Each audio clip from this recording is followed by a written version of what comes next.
Hi friends, welcome back to my YouTube channel.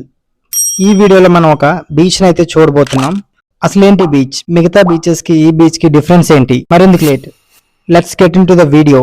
Before get in to the video, please do subscribe to my YouTube channel. నీ కన్ను నీలి సముద్రం, నా మనసేమో అందుట్లో పడవ ప్రయాణం. హలో హలో, ఎక్స్క్యూజ్ మీ, వచ్చే లోపలికి వచ్చే. So guys, welcome back to the another video. ఈ వీడియోలో మనం పెనుగొండ తర్వాత మనం ఎక్కడికి వెళ్ళబోతున్నాం అంటే అంతర్వేది బీచ్ కి అయితే వెళ్ళబోతున్నాం. సో గైస్, వెళ్లే దారిలో మనం గోదావరి దాటి అయితే వెళ్లాల్సి ఉంటుంది. సో గోదావరి దాటడానికి మనం షిప్ లో అయితే డైరెక్ట్ బైక్ ఎక్కించేసాము. సో మనం ఎక్కగానే మనోడు బండి స్టార్ట్ చేస్తాడు. ఈ గొట్టు నుంచి ఆ గొట్టుకి తీసుకెళ్ళడానికి మనం అయితే షిప్ లో అయితే ట్రావెల్ చేస్తున్నాం. ఇది నాకైతే ఫస్ట్ టైం ఎక్స్పీరియన్స్, బైక్ తో షిప్ లో ఈ గొట్టు నుంచి ఆ గొట్టుకి ట్రావెల్ చేయడం. చాలా ఎక్సైట్మెంట్ అనిపించింది నాకు. అంతర్వేదిలో ఇంకొక ఇంపార్టెంట్ అయిన థింగ్ కూడా ఉంది. అదేంటంటే శ్రీ లక్ష్మీ నరసింహస్వామి వారి దేవస్థానం కూడా అక్కడే ఉంది. మీరు ఇప్పుడు చూసేది బీచ్ అని అనుకుంటున్నారా? కాదు, ఇది గోదావరి. ఈ గోదావరి వెళ్ళి సముద్రంలో కలుస్తుంది. అది చూడటానికి మనకి విహారయాత్రలకి ఇక్కడ బోట్లు కూడా ఉన్నాయి. ఇక్కడికి వచ్చి మనం బోటింగ్ చేసి అవన్నీ చూడొచ్చు. మనం బీచ్ లోకి అయితే డైరెక్ట్ గా బైక్ తీసుకొని వెళ్ళిపోయి బీచ్ లో అయితే రైడింగ్ చేసాము.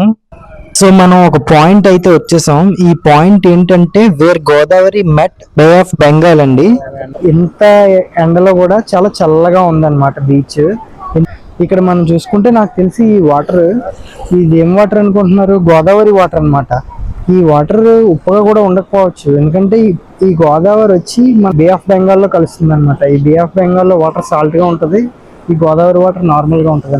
నరసింహస్వామి టెంపుల్ కి వచ్చి ఆ టెంపుల్ లో ఎలా ఉంది ఏంటనేది వీడియోలో చూడొచ్చు మీరు. బాగుంది,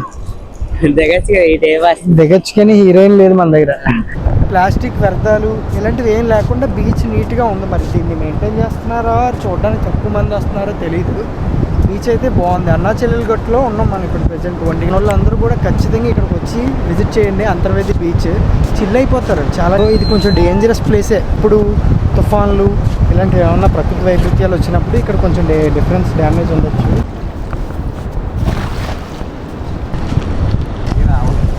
అది చేపలు పడినాయి గాయస్, చూడొచ్చు. పెద్ద చేపలు పడినాయి రెండు. చేపలు ఏ చేప అండి? సో ఇప్పుడు మనం ఉన్నాము శ్రీ లక్ష్మీ నరసింహస్వామి దేవస్థానం అంతర్వేదిలో ఉన్నాము. సో మనం టెంపుల్లోకి వెళ్ళడానికి అయితే ప్రయత్నం అయితే చేస్తున్నాము. సో మనం అంతర్వేది దర్శనం అయితే దేవుణ్ణి ప్రార్థించుకోవడం జరిగింది. అంతర్వేది శ్రీ లక్ష్మీ నరసింహస్వామి కళ్యాణోత్సవాలు, కళ్యాణాలు గట్రా ఇక్కడ బాగా చేస్తారనుకుంటాం. ఇది చూస్తే మనకు ఏనుగు ముక్కు, ఏనుగు తలలాగా ఇది గొడ్లు గోబా చూరా. ఆర్ట్ గుర్తించండి ఆర్ట్ని. రోజుకి 4-5 వేస్తాను, మినిమం 4-5 వేస్తాను. 50,000 60,000 ఇస్తే చాలు జీతం. నెలకి శాలరీ ఇచ్చినా పర్లేదు, రోజుకి 5-6 వేసేస్తాను నేను. ఒక్కోటి 50,000కి అమ్ముకున్నా మనకి ఇచ్చే జీతం కంటే చాలా ఎక్కువ వస్తుంది. ఒక రిసార్ట్కి వచ్చాము. రిసార్ట్లో వచ్చి లంచ్ అయితే చేసాము. లంచ్ చేసిన తర్వాత ఇక్కడ చిన్నపిల్లలు డ్యాన్స్ వేస్తున్నారు. అది వాళ్ళకి తెలియకుండా రికార్డ్ చేసేసాను, మీరు చూడొచ్చు. సారీ డ్రామా గురూజీ, వెనక్కి తిరుగు. సో మన కెమెరా వాటర్ ప్రూఫ్ అని చెప్పేసి మనం చూసాము. సో ఇది ఒకసారి చెక్ చేసేద్దామని చెప్పి ఇలాంటి అవకాశం వచ్చినప్పుడు నీటిలో పెట్టేసి వీడియో అయితే తీసేసాము.